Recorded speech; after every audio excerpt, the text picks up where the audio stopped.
skill ini kan sering ditanyai, Pak, public speaking itu bakat atau belajar sih? Iya. Bakat atau latihan sih? Jawabannya latihan. Oke. Jawabannya latihan. Orang hanya butuh waktu 7 detik untuk menyimpulkan, memutuskan suka atau tidak suka dengan seorang pembicara. Alright. Mendengarkan atau mengabaikan apa yang dia ngomong. Jadi kita harus, bahasa kerennya, punya hook. Ya. Punya kalimat pembuka yang menarik fokus perhatian audiens Anda. Ya. Perbedaan besar antara pembicara yang profesional dan amatir, pembicara yang profesional ini kan punya ilmu mengendalikan rasa takut. Oke. Pembicara yang amatir membiarkan ketakutan mengendalikan dirinya. Apakah Koko consider profesi ini tidak akan terreplace oleh AI in the future? Orang introvert tuh bisa jadi good public speaker nggak? Kan even iya, tapi bisa nggak kok?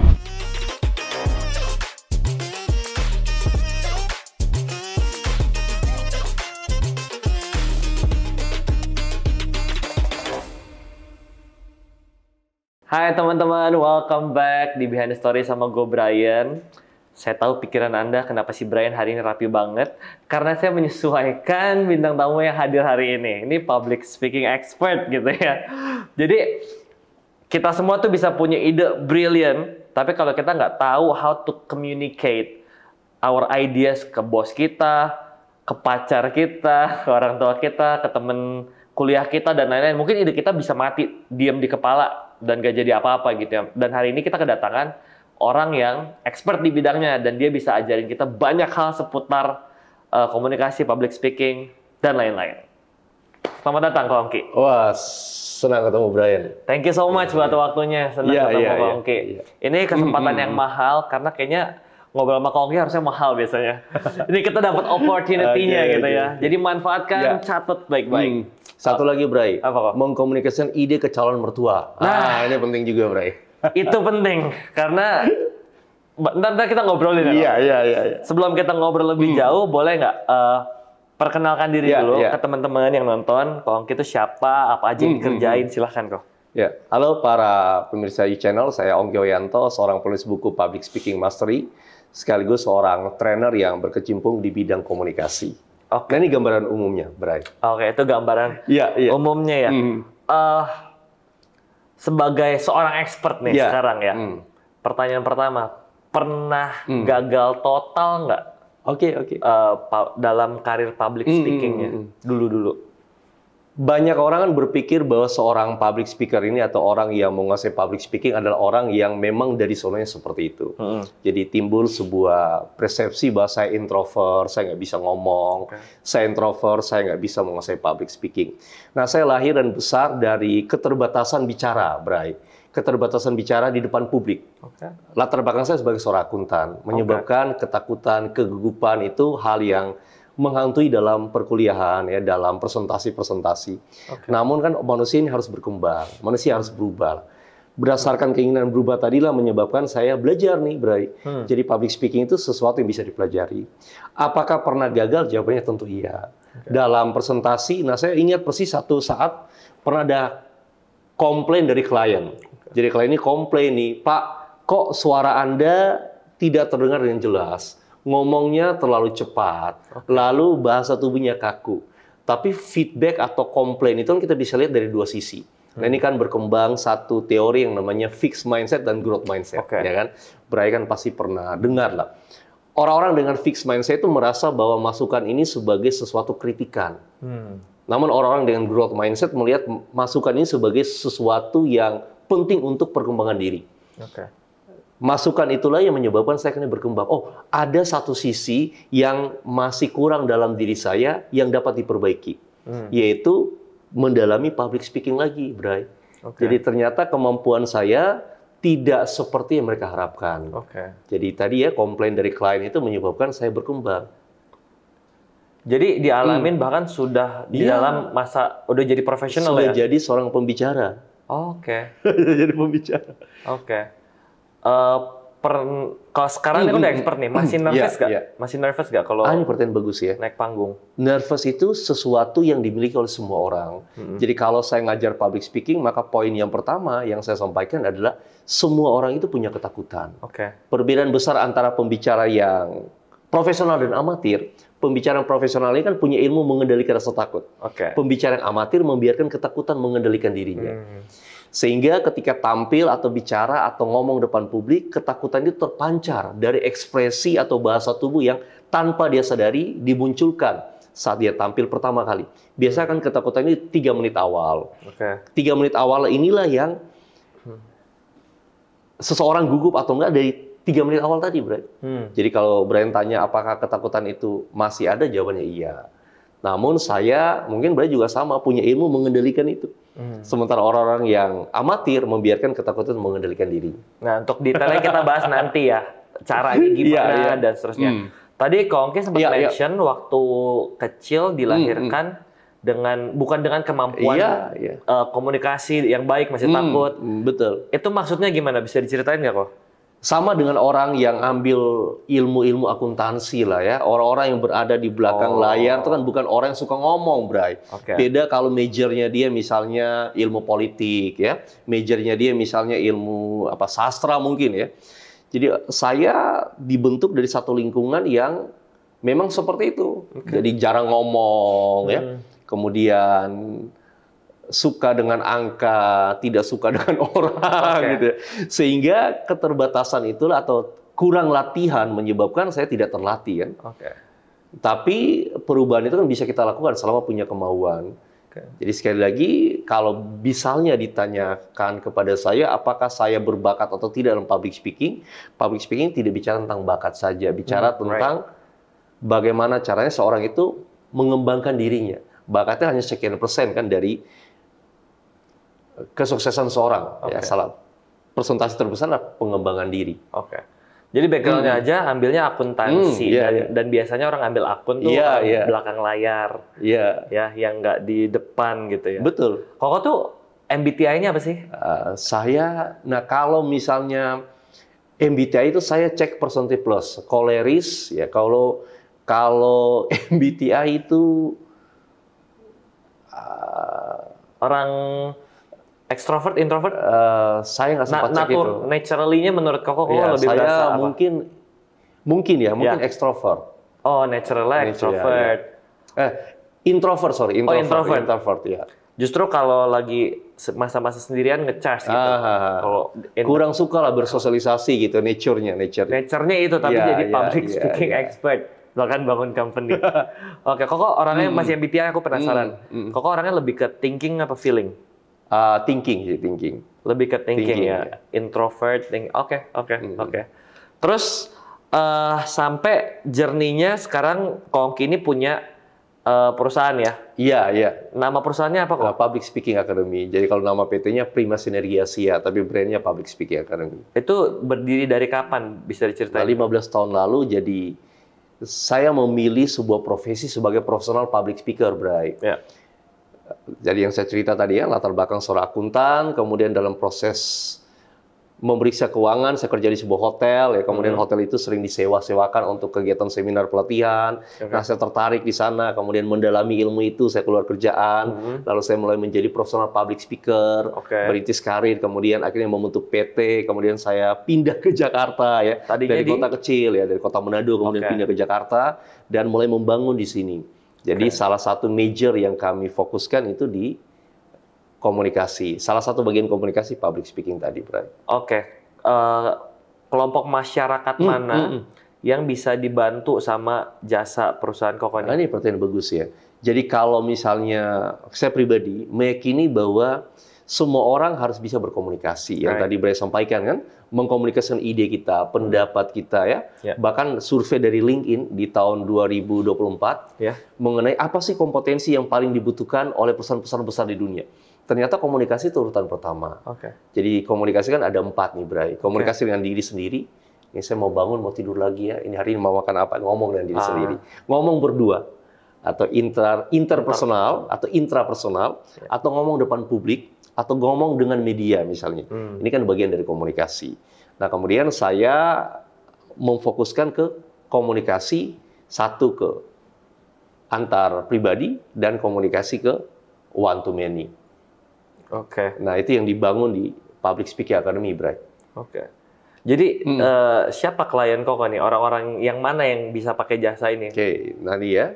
Ketika seseorang itu ingin satu meningkatkan efektivitas ngomong di hadapan publik atau ngomong berdua. Karena teman-teman dan Brian juga antara bicara dan berkomunikasi kan dua hal berbeda. Right. Nah, Gimana? setiap orang kan bisa ngomong selama organ bicara kan nggak terganggu ya. Tapi tidak semua orang yang ngomong itu bisa berkomunikasi. Komunikasi kan kita bicara tentang tujuan. Hari ini saya datang ketemu Brian, mau ngomong apa sih? Kan ada tujuannya.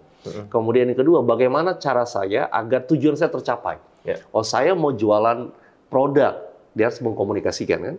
Tujuannya produk yang laku. Pertanyaannya bagaimana dia mengkomunikasikan itu agar produknya bisa laku. Jadi bicara itu kan fungsi organ bicara kita. Selama itu tidak terganggu, sekali lagi kita bisa ngomong. Tapi komunikasi kan harus ada tujuannya. Minimal 3 lah dalam komunikasi. 1, mengerti kawan bicara kita. Siapa sih kawan bicara kita? Nah, lalu yang kedua, kita juga pintar mengirimkan pesan. Lalu yang ketiga, menerima umpan balik ya. Umpan balik itu dari bahasa tubuh. Jadi kita bisa menangkap bahasa tubuh kawan bicara kita, Bray. Misalnya kan perubahan duduk Brian dari tadi ke ini kan menandakan ada sesuatu. Ada sesuatu, apakah ingin mendapatkan informasi lebih atau rasa penasaran, kan perubahan bahasa tubuh seseorang mengindikasikan cara dia berpikir. Nah, itu di dalam ilmu komunikasi harusnya. Itu diajarin juga seseorang yang berkecimpung di bidang komunikasi mempelajari itu. Tidak saja pintar mengirimkan pesan, tapi menerima umpan balik. Menarik. Sampai ke bahasa tubuh tuh juga bisa di-observe ya. Oke, menarik. Terus di perusahaan ini, berarti kan semua orang dan semua kelompok kalau mau belajar bisa. Setuju. Gitu ya. Tapi sekarang yang perusahaan Koko tangani kebanyakan tuh apa sih kok? Perusahaan kah, perorangan kah, pemerintah kah? Di bisnis training itu kan 3 kliennya, Bray. 1, pasar publik yang Bray tanyakan tadi kan. Orang yang datang karena merasa dia butuh. Merasa dia ingin untuk mengembangkan kemampuan dirinya gitu, kemampuan komunikasi, kemampuan penjualan misalnya, atau yang kedua adalah perusahaan yang ingin mengembangkan SDM-nya. Jadi mengundang saya untuk memberikan training internal mereka, namanya in-house training. Atau yang ketiga pemerintah, jadi pemerintah ingin meningkatkan SDM mereka. Jadi mengundang saya untuk internal mereka, namanya in-house training. Jadi 3 pasar itu, Bray. Ada orang datang dengan kebutuhan mereka sendiri, ada diundang perusahaan, ada diundang pemerintah. Nah, pemerintah ini non-BUMN. Pemerintah ini misalnya kementerian, ya, Pemkot, Pemprov misalnya, ya, jadi BNN contohnya, di dinas-dinas terkait. Itu gambaran umum tentang kliennya. Kliennya beragam lah ya. Nah, sebenarnya yang punya jasa ngajarin public speaking kan banyak nih. Iya, betul. Apa sih unique selling point-nya perusahaan Koko ini apa? Yang nggak didapat nih di tempat lain. Ya, menarik. Kenapa saya memilih topik itu dulu, public speaking. Jadi saya merasa bahwa dalam dunia training nih, Bray, tentu sama dengan kita jualan produk pada umumnya. Kita harus menemukan apa sih produk yang kita jual. Dan nilai tambah kita dibandingkan kompetitor yang ada. Saya lakukan riset pasar saat itu ya, 15 tahun yang lalu, bahwa ada kebutuhan tinggi akan kemampuan public speaking, tetapi supply-nya minim. Karena orang-orang yang mengajar public speaking adalah orang-orang yang berkecimpung di dunia broadcasting, ya, host, ya, kemudian MC. Nah, ketika saya kerja sebagai akuntan, di sela-sela waktu luang saya jadi sales, Bray. Jadi saya jualan tuh. Jualan. Nah, karena jualan itulah melatih kemampuan saya bicara. Walaupun latar belakang pendidikan akuntan tadi. Kerjaan jualan tadi menyebabkan saya lancar dalam komunikasi di depan publik. Nah, sehingga saya merasa bahwa kalau saya ngajar public speaking, rasanya oke. Saya pilihlah topik itu, topik public speaking tadi. Nah, kemudian public speaking ini akhirnya saya kembangkan dengan metode dari Benjamin Bloom. Nah, dia mengatakan bahwa orang itu belajar karena 6 level, Bray. 6 level, yaitu run, AA, Eva, create. Coba Bray ulangi, run, AA, Eva, create. Run, AA, Eva, create. Orang belajar, level belajar yang pertama itu adalah remember. Seseorang dikatakan belajar apabila dia ingat. Jadi bagaimana caranya seorang pengajar itu membuat audiens dia ingat. Jembatan keledai. Run, AA, Eva, create kan jembatan keledai. Lalu yang kedua adalah understand. Bagaimana caranya si pengajar ini memudahkan audiens memahami apa yang dia sampaikan. Gimana caranya berikan contoh. Kemudian ada Yang pertama adalah analyzing, A yang kedua adalah apply, kemudian ada evaluasi dan create something. Nah, dalam Public Speaking Academy, konsep ini jelas dipakai. Jadi punya kejelasan bahwa ketika orang itu hadir, datang, dia pasti ingat materinya, dia pasti paham materinya, dan dia bisa mempraktekkan materi yang dia pelajari. Nah, kita concern di level belajar dari audiensnya. Jadi kalau ditanya, sekali lagi, apa nilai tambah Public Speaking Academy dengan lembaga yang lain? Salah satunya di sana, Bray. Konsep mengajarnya yang filosofi dari penelitian Benjamin Bloom, Run A Eva tadi, atau Bloom Taxonomy. Kalau aku penasaran, Koko nanganin perusahaan juga dong? Iya, betul. Banyak Gen Z ketemu juga, sama Gen Z berpapasan juga ya. Gimana sih di kacamata Koko ya, pandangan pendidikan di Indonesia nih? Karena kan kalau kita pakai Bloom Taxonomy, setahu saya, correct me if I'm wrong ya, level kita tuh masih jauh dari creating. Edukasi di Indonesia tuh masih kayak, lu hafalin, you don't even know how to apply, lu bisa mention udah bagus. Dari dulu kan gitu kan? Betul. Nah, sekarang menurut Koko, perkembangan cara berpikir, cara belajar pendidikan di Indonesia melalui anak-anak yang kerja tuh, gimana kok? Udah good enough? Apa masih butuh a lot of improvement atau gimana? Tentu pendekatannya berbeda kan. Misalnya saya lahir dengan sistem pendidikan di mana semi otoriter itu terjadi. Jadi guru ngomong ya lu dengar. Benar. Saya ngomong lu dengar. Saya ngomong pasti benar, belum tentu lu ngomong benar. Nah, namun ada satu teori yang berkembang saat ini, cara komunikasi namanya invitational rhetoric. Apa? Dulu kan kita sering dengar retorika. Jadi seseorang pembicara ini punya kemampuan berbicara sehingga mempengaruhi orang lain. Invitational rhetoric atau retorika undangan adalah retorika di mana melibatkan si audiens itu dalam satu proses pengambilan sebuah keputusan. Jadi akan ada pertanyaan-pertanyaan, jadi kalau menurut kamu gimana? Merangsang pemikiran dari komunikan ini untuk menyumbangkan ide dalam percakapan itu. Nah, ini akan masuk cocok dengan Gen Z. Jadi Gen Z ini bagi saya pribadi, karena saya punya anak-anak yang masuk ke generasi itu, bertanya kepada mereka dan mengarahkan dengan pertanyaan sehingga mereka memutuskan sendiri jauh lebih efektif dengan kita yang memutuskan untuk mereka. Jadi kalau menurut kamu, kalau misalnya contoh ya, kalau kamu pulang jam sekian, kira-kira menurut kamu apa resikonya? Nah, dia yang mikir sendiri. Nah, kalau menurut kamu resiko seperti itu, bisa nggak kamu tanggung? Atau bisa nggak papa tanggung? Dia yang memutuskan sendiri. Akibat dia berpikir, nah ini kembali lagi teori berpikir ya, teori komunikasi. Ketika informasi itu masuk, ada filter di sana, yaitu delete, distorsi, dan generalisasi. Tidak semua informasi yang dikirimkan akan diterima oleh komunikan itu. Misalnya ya, orang tua ngomong ke anak akan ngomong, iya pak, mak, baik pak. Iya pak, iya mak. Pertanyaan kata iya itu, apakah mereka serap informasi atau nggak? Belum tentu. Atau misalnya bos atau atasan ke bawahan, baik pak, oke pak, baik pak. Apakah kata oke itu membuat dia paham? Belum tentu. Karena informasi itu terlanjur di delay. Contoh ya, ketika saya dan Bray ngomong misalnya, kan ada bunyi AC. Tapi apakah sepanjang kita ngobrol ini bunyi AC itu kita dengar? Jawabannya tidak. Kita akan delete bunyi itu. Tapi bunyi itu ada. Kenapa kita delete? Kan nggak penting. Noise bagi kita. Nah, pertanyaannya ketika ada informasi yang masuk dan orang itu merasa noise, dia akan delete informasi itu. Bertanya, orang itu berpikir. Ketika dia berpikir, filenya ada. Ketika filenya ada, dia bisa lakukan itu. Jadi kadang-kadang kecenderungan orang itu kan ngomong dibandingkan mendengarkan. Kita bisa mendengarkan apabila ada pertanyaan yang kita tanyakan. Jadi invitational rhetoric atau retorika undangan memandang kawan bicara setara, di mana dia dilibatkan dalam satu proses komunikasi itu. Nah, Gen Z menurut saya cocok untuk teori tadi. Koko ngomong kayak gini, di otak saya barusan inget Yesus tuh. Gimana? Pola komunikasi Yesus selalu begitu. Tiap dia ketemu orang Farisi berusaha salipin dia, tiap ketemu orang, lu gini kan, dia bilang, menurutmu, what do you think? That's what you said. Dia selalu, artinya teori itu yang dia pakai ya. Betul, invitational rhetoric namanya. Namanya invitation retorika undangan. Jadi diundang untuk masuk ke dalam topik pembicaraan. Betul. Jadi tidak mendominasi dalam percakapan itu. Kan kecenderungan kita ingin mendominasi. Lu dengarin gue ngomong, enough ya. Tapi kalau dalam invitational kan enggak. Dia diundang sehingga merasa setara. Ya, maka orang jadi bisa good analyzing, point. bisa Betul. applying sampai next step-nya ya. Betul. Nggak cuma remembering. Betul. Action Dan done. akibat dia diundang, maka dia bisa create something new.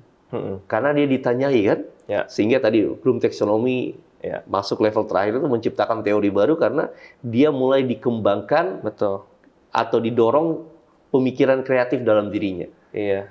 Jadi ya teman-teman kalau yang belum pernah dengar bisa Google it up ya, cari tentang Bloom Taxonomy ya. It's good gitu ya. Jangan sampai kita stuck di level cuma bisa inget, tapi sampai bisa creating, bisa analyzing, bisa menerapkan. Menciptakan teori baru. Tapi kok sempat ada klien parents yang nanya tentang ajarin gua cara communicate ke anak dong, ada nggak? Apa nggak ada? Komunikasi ke anak, komunikasi ke orang tua iya gitu. Jadi ada satu klien saya, dia telepon, kemudian dia ngomong, Pak, saya punya masalah dengan ibu saya. Oh wow. Jadi beliau seorang pengusaha. Kemudian saya tanya, apa yang dapat saya bantu? Pak, Bapak kan pintar komunikasi. Bapak bisa hipnotis nggak? Saya tanya, apa yang Bapak paham tentang hipnotis? Dia katakan, gini aja deh Pak, Bapak ngajarin saya agar saya klik, ibu saya mau makan. Saya klik, ibu saya mau nurutin saya. Saya katakan, nggak ada seperti itu Pak. Lalu dia sampaikan, Pak, bayaran no problem. Tapi Bapak ajarin saya. Jadi banyak orang berpikir bahwa hipnotis itu adalah sesuatu yang mungkin klinik ya, mungkin juga sesuatu yang menggunakan metodologi tertentu sehingga semua orang itu mau menuruti kata-kata dari penghipnotis tadi. Kita lupa bahwa ketika kita berkomunikasi dengan seseorang, atau gampang gini deh, kita baca sebuah buku, lalu kita baca sebuah novel misalnya, kemudian lupa makan, atau makan sebentar aja deh, kasihkan bacanya, kita terhipnotis, terhipnotis dengan hal tersebut. Jadi semua orang itu pernah menghipnotis dan terhipnotis. Nah, cuman karena sajian TV yang butuh efek dramatisasi dan ada beberapa bumbu yang ditambahi sehingga kelihatannya ini menjadi sesuatu yang wow gitu. Wow. Ya, jadi jawabannya ada. Kok suka dukanya memilih karir ini nih, bangun perusahaan ini, susahnya apa, serunya apa? Kalau misalnya public speaker itu, dia kan adalah seorang profesional. Nah, profesional itu tantangannya adalah proses menduplikasikan skill-nya. Jadi sesuatu bisa besar apabila terjadi multiplikasi kan, penduplikasian. Mengajarkan atau memiliki trainer lain yang dapat membawakan materi yang sama dengan kualitas yang tidak berbeda dan diterima oleh klien itu menjadi tantangan. Sama seorang dokter ya. Dokter kalau misalnya sakit, kita trust ke seorang dokter kan, kita akan nyari dokter itu. Ketika dokter tadi digantikan oleh dokter pengganti, kita katakan nggak mau, walaupun mungkin skill-nya sama gitu ya. Jadi ini tantangan public speaker. Jadi sekali lagi, membesarkan bisnis dengan punya banyak trainer dengan kualitas yang sama itu yang nggak mudah lah. Mungkin banyak orang juga mikir sekarang di zaman media, tips-tips ada di mana-mana. Kenapa orang tetap harus ambil kelas ya? Belajar dari TikTok, YouTube, nggak cukup bagus ya, pertanyaan bagus. Kalau kompetensi kan ada 3, Bray. Satu, kita bicara knowledge, yang kedua skill, yang ketiga behavior. Knowledge itu tentu kita bisa dapat dari YouTube. Knowledge kita bisa dapat dari buku-buku ya. Skill ya harus dilatih dan diasah. Namun skill ini kan butuh mentor untuk memberikan feedback. Apakah yang kita lakukan benar atau enggak. Lalu yang ketiga behavior, kita butuh role model. Jadi AI kan nggak bisa memberikan kita role model. Dia hanya bisa menjawab pertanyaan kita. Memberikan contoh ya belum tentu kan. Karena ini sesuatu yang abstrak kan. Walaupun nanti akan diwujudkan dalam bentuk robot misalnya. Tetapi bagi saya, training-training itu tetap akan berjalan. Kenapa? Karena training tidak hanya bicara tentang pengetahuan kan. Bicara tentang keterampilan, bicara tentang perilaku atau behavior tadi. Jadi tetap di dunia digital saat ini training tetap akan tumbuh. Walaupun sekali lagi tidak lagi bicara banyak ke skill-nya atau ke knowledge-nya, bicara banyak ke perilakunya. Apakah Koko consider profesi ini tidak akan terreplace oleh AI in the future? Sejauh ini mungkin nggak ya. Sejauh ini ya, sejauh mata memandang. Tapi kita nggak tahu lagi ya 5-10 tahun akan datang perkembangan mungkin Oke. ada AI yang bisa dibuat robot dan berperilaku persis seperti manusia, kita nggak tahu juga kan. Oh, tadi Koko juga mention lagi ngerjain project. Iya, iya. Interesting. Tadi Ko Ongki cerita katanya lagi bikin project AI. Semua buah pikirannya Ko Ongki dimasukin ke sana. Iya, jadi orang iya. bisa ngobrol sama AI itu seperti ngobrol sama Ko Ongki. Betul. Itu interesting. Gimana kau boleh ceritain nggak? Betul. Jadi kan saya punya kelas mentoring. Heeh. Jadi orang-orang itu bisa bertanya dan meminta jawaban seputar topik saya tanpa perlu terhubung dengan saya. Oke. Misalnya ya, mereka tanya, Pak Ongki tolong buatkan saya sebuah struktur presentasi dengan konsep pembukaan gunakan fakta. Isinya pakai 5W1H, penutupan pakai pantun. Judulnya sekian, dia kirim gitu. Maka si AI ini akan menjawab seperti saya buatin. Nah, ini untuk alumni-alumni saya. Jadi kita lagi kembangkan itu, Bray. Oke. Saya punya kelas mentoring. Mentoring itu dia bisa sampai 1 tahun. Ya.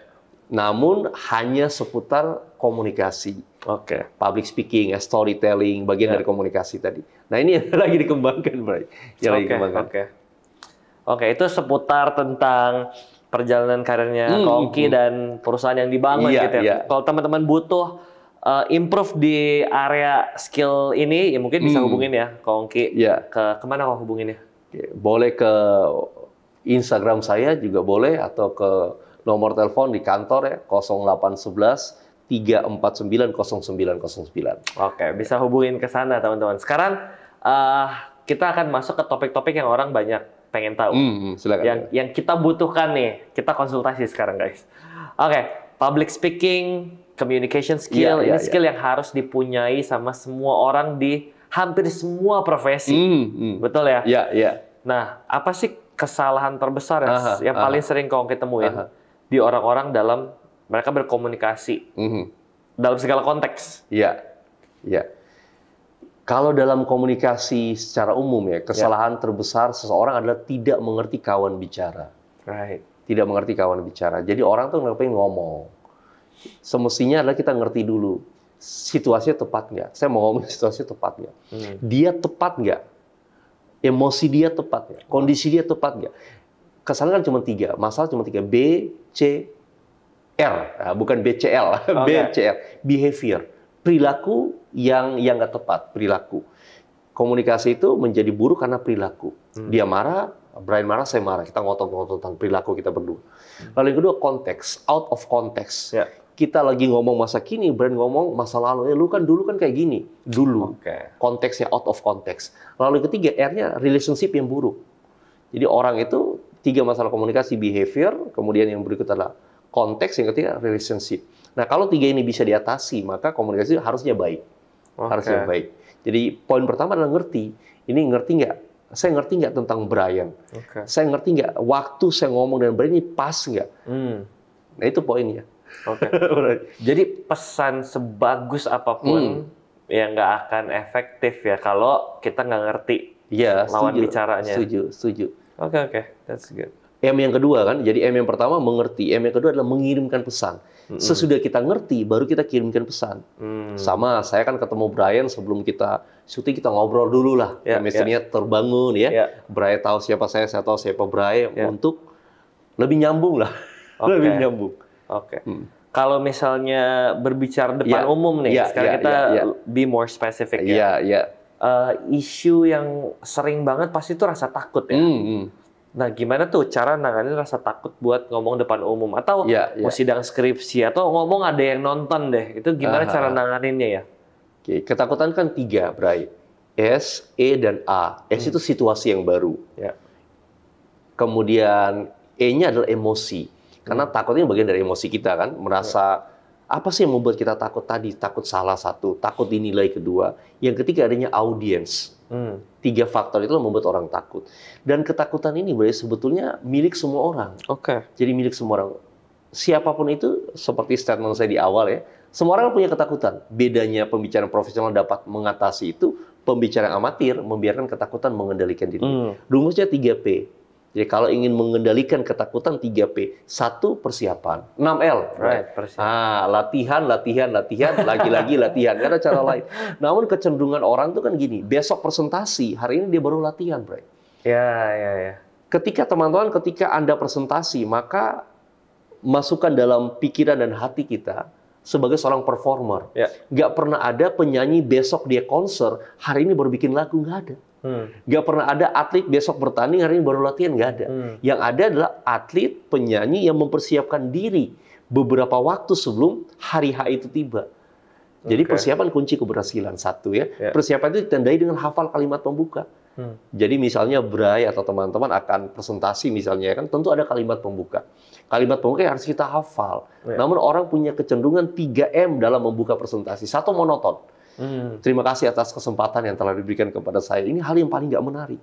Kenapa? Karena survei dari Vanessa Van Edward kepada kurang lebih 7.800 orang yang nonton TED Talks mengatakan bahwa orang hanya butuh waktu 7 detik untuk menyimpulkan, memutuskan suka atau tidak suka dengan seorang pembicara. Mendengarkan atau mengabaikan apa yang dia ngomong. Jadi kita harus, bahasa kerennya, punya hook. Punya kalimat pembuka yang menarik fokus perhatian audiens Anda. Jadi sekali lagi orang nggak tertarik karena 1 yang monoton. Lalu yang kedua minta izin, izinkan saya pada kesempatan kali ini. Membuka presentasi dan minta izin. Lalu yang ketiga membaca materi presentasi. Jadi persiapan dilakukan dengan hafal kalimat pembuka, P yang pertama. P yang kedua adalah penyesuaian diri, datang lebih awal.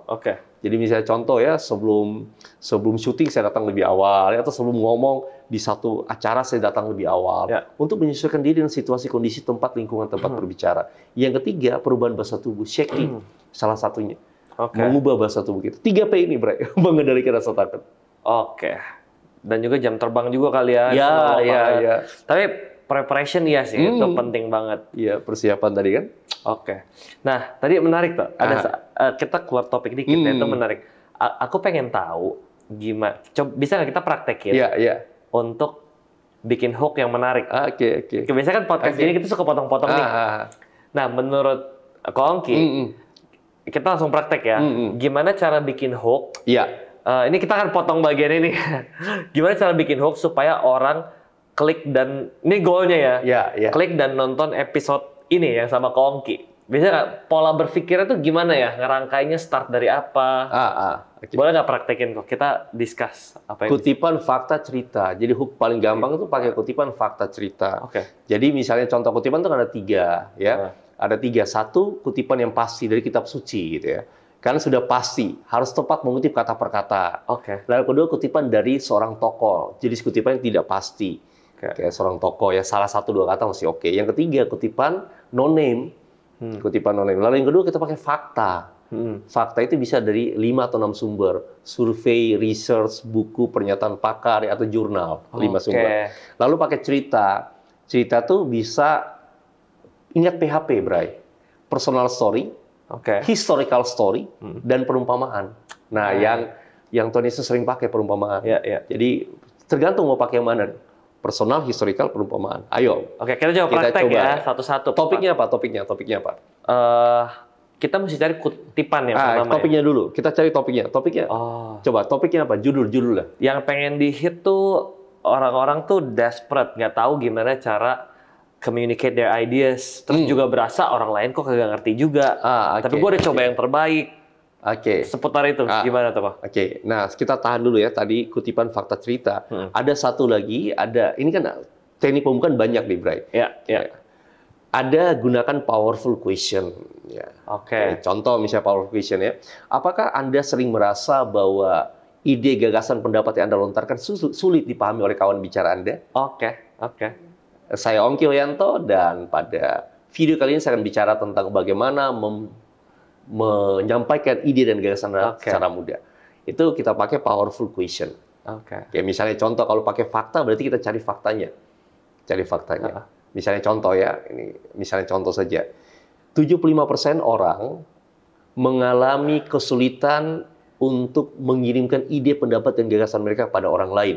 Menurut survei dari ABC News. Apakah Anda mengalami hal tersebut? Saya Ongki Hoyanto, dan pada video kali ini saya akan bicara tentang. Itu bicara ngomong fakta atau powerful question, right? Kutipan tadi ada apa lagi? Nah, kutipan pasti, nggak pasti, atau satu lagi no name. Misalnya ya, saya pakai no name ya. Orang bijak mengatakan kesuksesan dalam sebuah komunikasi terletak pada saya ulangi ya. Orang bijak mengatakan kesuksesan dalam komunikasi terletak pada kemampuan sang komunikator mengirimkan ide, pesan, dan pendapatnya. Halo, saya Ongki Hoyanto, dan pada kesempatan kali ini saya akan bicara tentang bagaimana mengirimkan pesan dan ide Anda sukses di benak audiens. Ini contoh kita pakai teknik kutipan yang tidak pasti. Oke. Atau misal pakai cerita nih, cerita itu personal story ya. Nah, cerita ini macam-macam, Bray. Selain 3 tadi, personal, historical, dan perumpamaan. Ada alurnya. Jadi tergantung kita mau pakai alur mana nih. Alur drama misalnya. Cerita di alur drama itu dimulai dengan problem. Problem dari sang tokoh. Lalu ada action dan ada result. Contoh ya. Teman-teman, 20 tahun yang lalu, saya bukanlah orang yang pintar untuk ngomong depan orang banyak. Latar belakang saya sebagai seorang akuntan menyebabkan saya jarang sekali membawakan presentasi.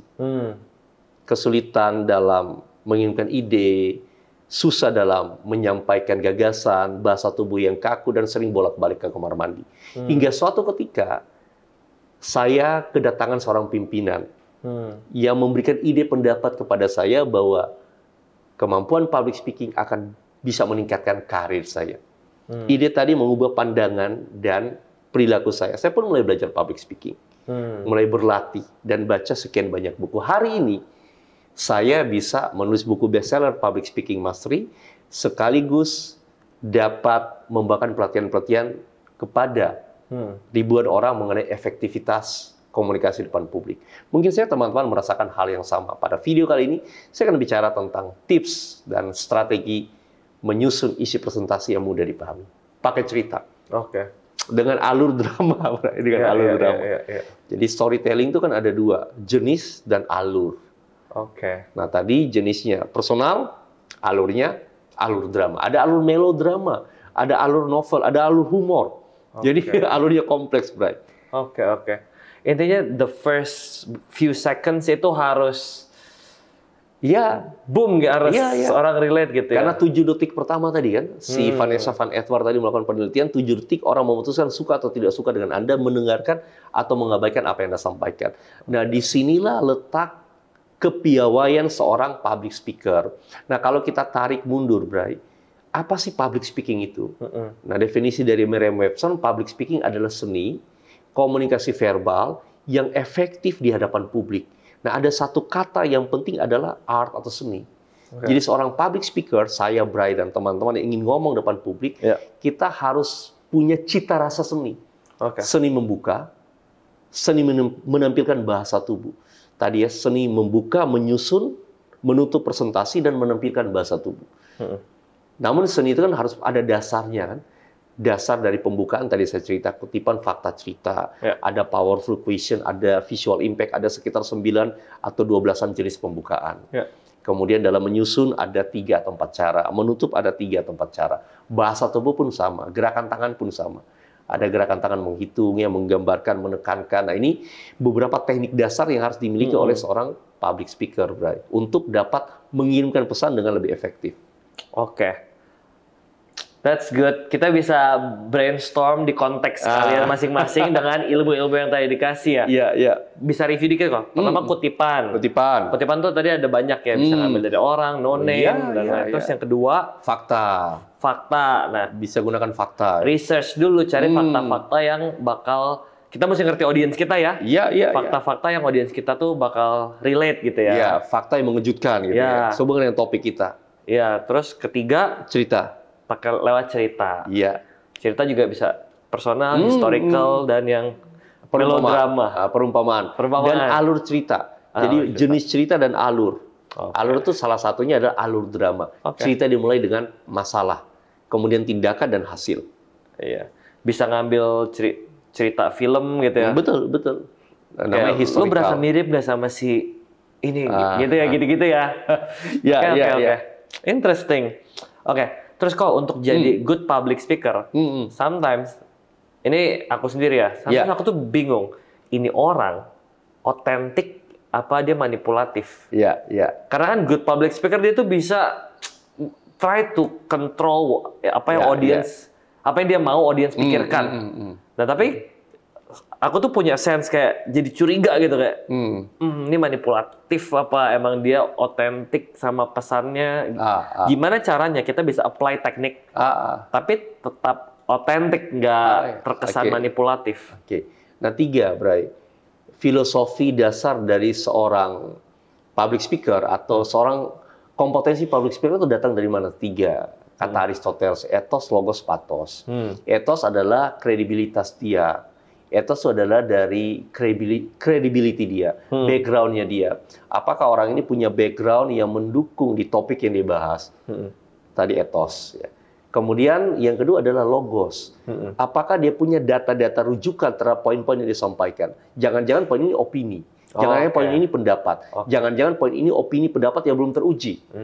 Jadi logos. Lalu yang ketiga, pathos. Pathos itu pengalaman. Apakah orang ini punya pengalaman di poin-poin yang dia ngomong tadi? Nah, pengalaman itu datang dari mana? Datang dari story. Datang dari cerita. Cerita. Jadi orang itu menceritakan pengalaman 1-2 pengalaman dalam poin yang sementara dibahas. Ethos, logos, dan pathos. Inilah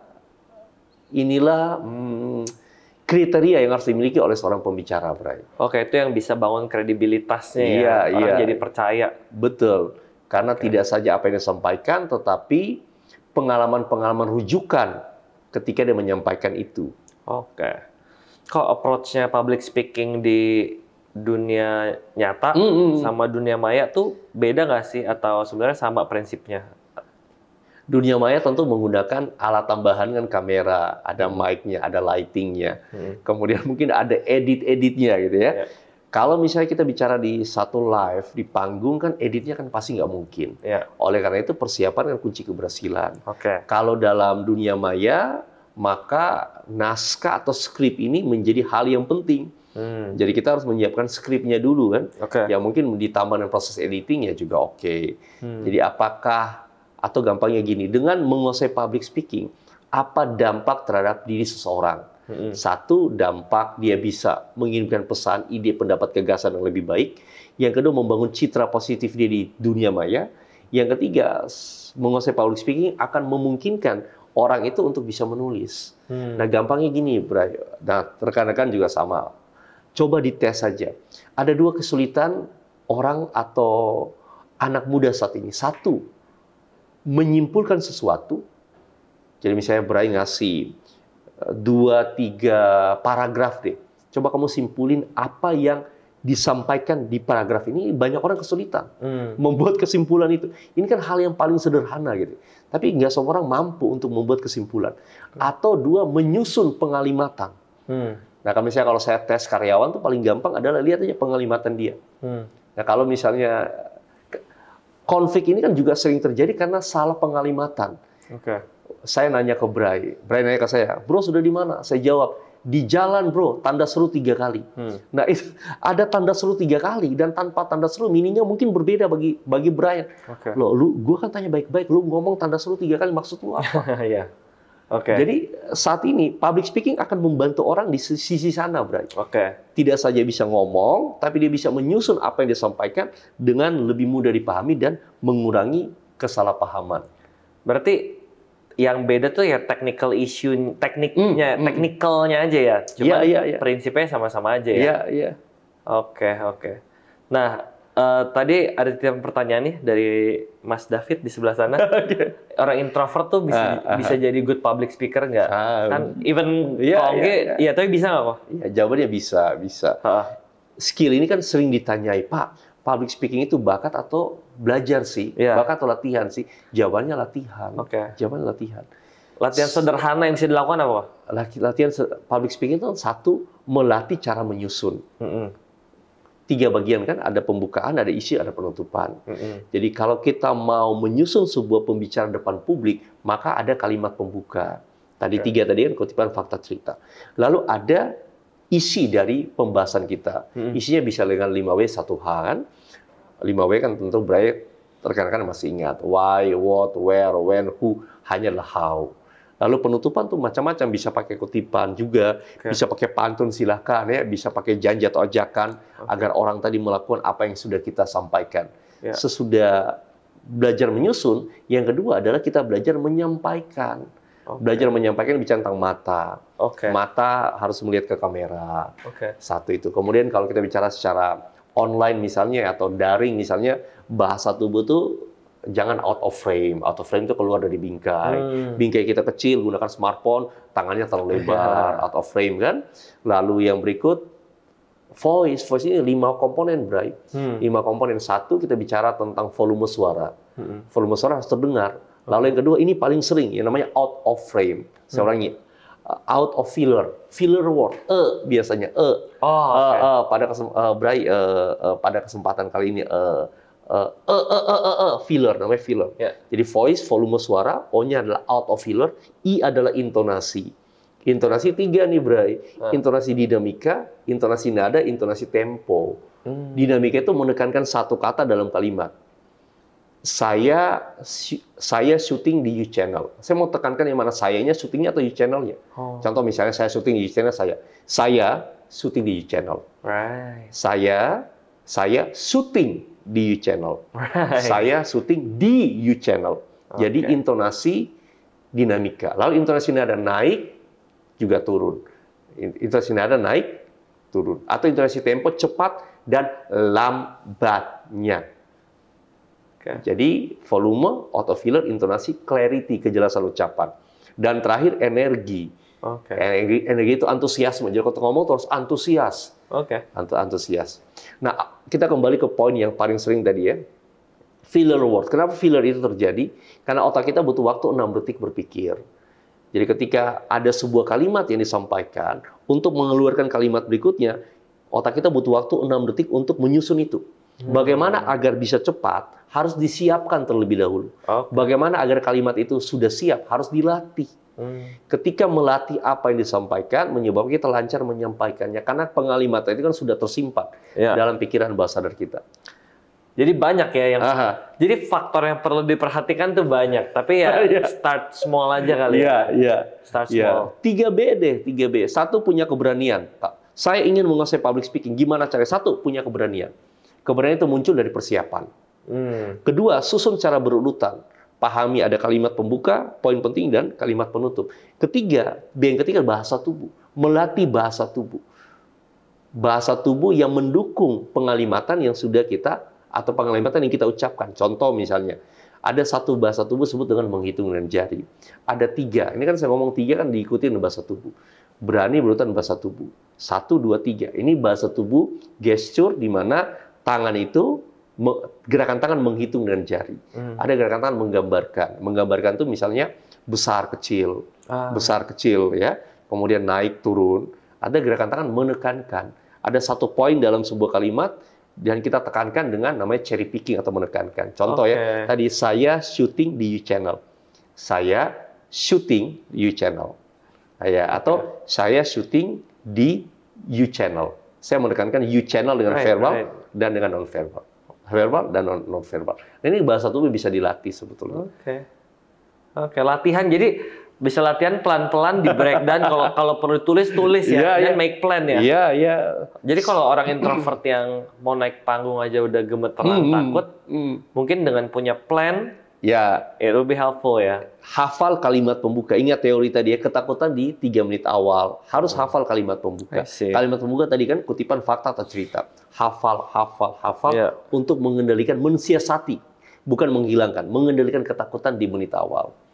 Semua orang sama, ekstrovert, introvert sama. Punya ketakutan. Buat teman-teman yang mau belajar lebih dalam lagi, ini kita bakal ngobrol lebih dalam lagi. Jadi ada satu pendekatan komunikasi yang Ko Ongki gunakan di dalam kelas-kelasnya di perusahaannya. NLP ya, Neuro Linguistic Programming. Nah, kenapa pendekatan komunikasi ini yang Koko pakai nih? Boleh ceritain dikit tentang NLP? NLP ini satu topik yang menarik, Bray, juga teman-teman, dimulai tahun 1960-an. Jadi ada seorang mahasiswa saat itu yang punya sebuah pertanyaan. Apa sih yang paling dicari orang dalam kehidupan ini? Jadi nanya tuh dalam hati, pikiran ya, mungkin tugasnya kurang, jadi nanya, jadi punya waktu lebih kan bertanya. Lalu ketemu satu hal, orang itu ingin berubah. Semua orang mencari perubahan ke arah lebih baik tentunya. Lalu dia bertanya ke pertanyaan kedua, siapa yang bisa membuat perubahan itu cepat. Oke. Nah, sebelum saya jawab itu, ada satu kutipan yang menarik, Bray. Kutipan dari Brad Sugar. Dia katakan begini, kualitas hidup Anda ditentukan oleh kualitas pertanyaan yang Anda tanyakan. Kualitas pertanyaan yang Anda tanyakan tergantung kualitas edukasi yang Anda terima. Kualitas edukasi yang Anda terima tergantung siapa guru yang mengajar kepada Anda.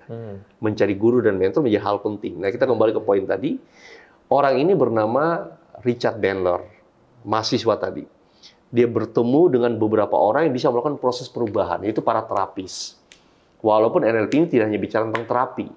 Kemudian hasil penemuan ini dikomunikasikan kepada seorang profesor bahasa, namanya John Grinder. Dia mahasiswa, dia punya profesor di kampus. Dia ngomong, Sir, saya menemukan fenomena bahwa orang itu ngobrol-ngobrol, bisa sembuh loh. Ngobrol-ngobrol seperti ini, kok bisa berubah? Karena kan perubahan hasil datang dari perubahan tindakan. Perubahan tindakan datang dari perubahan keputusan. Perubahan keputusan datang dari perubahan pola pikir. Ngobrol-ngobrol seperti ini, pola pikir dia berubah, keputusannya berubah, tindakannya berubah, hasilnya berubah. Lalu si profesor ini mengamati. Dia melakukan proses crack. Apa sih pola komunikasi dari para terapis ini kepada klien-kliennya? Lalu dia rumuskan itu. Lalu metodologi ini dikembangkan namanya Neuro-Linguistic Programming. Walaupun tidak hanya spesifik di komunikasi, tidak hanya spesifik di terapi. Namun ini menurut saya menarik untuk kita pelajari. Saya mempelajari itu. Lalu saya meng-create itu atau memasukkan itu ke dalam unsur-unsur public speaking. Oke. Boleh dijelasin secara sederhana nggak kenapa NLP ini berguna buat public speaking? Mengirimkan pesan dengan lebih efektif. Itu satu. Lalu yang kedua, misalnya contoh modeling. Modeling itu adalah salah satu ilmu NLP. Contoh yang paling gampang tuh kalimat ATM, amati, tiru, modifikasi. Ini adalah filosofi dari NLP. Ada orang, misalnya contoh, kenapa sih Bray ini kalau ngomong kok lancar? Saya ngomong kok nggak lancar. Tentu ada metodologi yang Brian pakai, tanpa Anda sadari atau tanpa Bray sadari misalnya. Tapi kalau di crack, Anda bisa ketemu polanya, atau kita bisa jabarkan polanya. Dan kalau pola itu saya adopsi ke diri saya bisa jadi komunikator, atau bisa membawakan acara, atau bisa sekomunikatif Brian. Kenapa? Karena metodologinya saya pakai. Setiap orang kan punya metodologi dalam melakukan sesuatu. Dan kalau kita contoh yang berikut, kenapa sih ada bos yang ngomongnya enak ke bawahannya? Gimana cara dia ngomong? Tinggal kita amati cara dia ngomong. Bagaimana sih bahasa tubuh yang dia pakai? Lalu kita adopsi. Kemungkinan hasilnya sama. Yang ATM tadi, amati, tiru, dan modifikasi, Bray. Nah, itu yang bagian dari NLP modeling, meniru.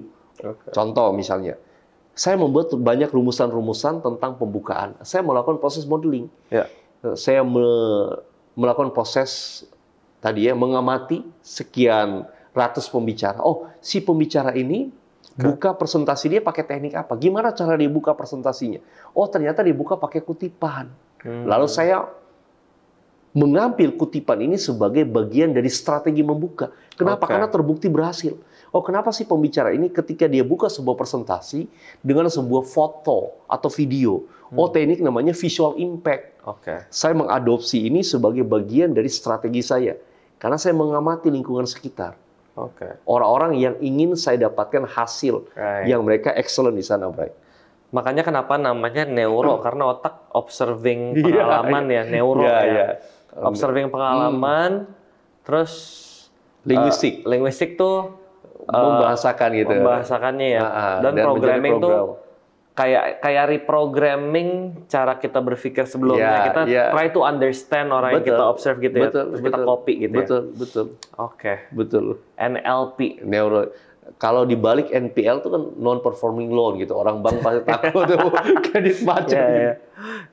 Oke, nama perusahaan Koko tuh Public Speaking Academy dan Motivator Academy. Motivator Academy. Iya, betul. Sedikit bahas tentang Motivator Academy. Di kelas Koko aku lihat di company profile-nya itu ada motivasi itu, ada kelas motivasi. Betul. Di kelas motivasi belajar apa kok? Sebetulnya perbedaan jelas antara public speaking dan motivator itu awalnya semua topik yang ada hubungan dengan public speaking akan dimasukkan ke public speaking. Motivator ini adalah topik-topik yang di luar komunikasi. Termasuk motivator ini saya punya beberapa orang yang bisa menjadi partner di sana. Jadi tidak hanya saya sendiri, kalau public speaking saya sendiri. Jadi motivator ini dia lebih luas, ada penjualan buku dan video-video itu di Motivator Academy. Nah, kalau dalam kelasnya, kelas motivasi itu ada yang namanya Motivation Mastery, mengajarkan orang bagaimana membangkitkan motivasi dalam diri mereka. Contoh gampangnya beginilah. Setiap orang kan punya pandangan yang berbeda, Bray. Ada orang mengatakan kerja itu harus berdasarkan passion. Kalau saya mengatakan enggak, ya lu harus kerja. Ada passion, nggak passion lu harus kerja. Nah, bagaimana agar sesuatu yang tidak membuat kamu nyaman, tapi kamu mau melakukan itu dengan segenap hati, atau mungkin nggak segenap lah, separuh hati lah. Ya, itu namanya motivasi, kan Motivation Mastery. Sehingga kelas itu dibentuk, kelas itu dibuat. Motivation Mastery 1. Kemudian di Motivation Mastery juga kita ngajar tentang Mindset Mastery. Dua pandangan tadi ya, fix mindset dan growth mindset. Nah, kita bicara di situ. Jadi topik-topik yang tidak ada hubungan dengan dengan komunikasi. Kalau komunikasi ini public speaking. Kenapa dua topik besar ini jadi satu perusahaan Kongki ya? Iya, kita bagaimana ini relate ya? Jadi relate-nya tergantung permintaannya, tergantung permintaan kliennya. Tapi big dream saya atau gambaran besar saya atau impian besar saya adalah motivator ini kita punya partner. Jadi tidak hanya saya pribadi berpartner. Kalau public speaking, kalau gini, motivator ini ragam topik. Tapi kalau public speaking hanya topik ke komunikasi. Kita membuka kan menjadi rancu kalau topiknya, contoh ya, topiknya tentang mindset, tapi diajarin di kelas brandnya Public Speaking Mastery, kan hubungannya jauh, Bray. Tapi kalau di sini topik apapun bisa. KPI, SOP, entrepreneurship kan di Motivator Academy ini masih bisa diakomodir. Jadi topik-topik di luar komunikasi. Waktu kita udah mau habis, nggak berasa ya. Sebenarnya saya masih punya sangat banyak pertanyaan, tapi perempuan di belakang layar udah gini.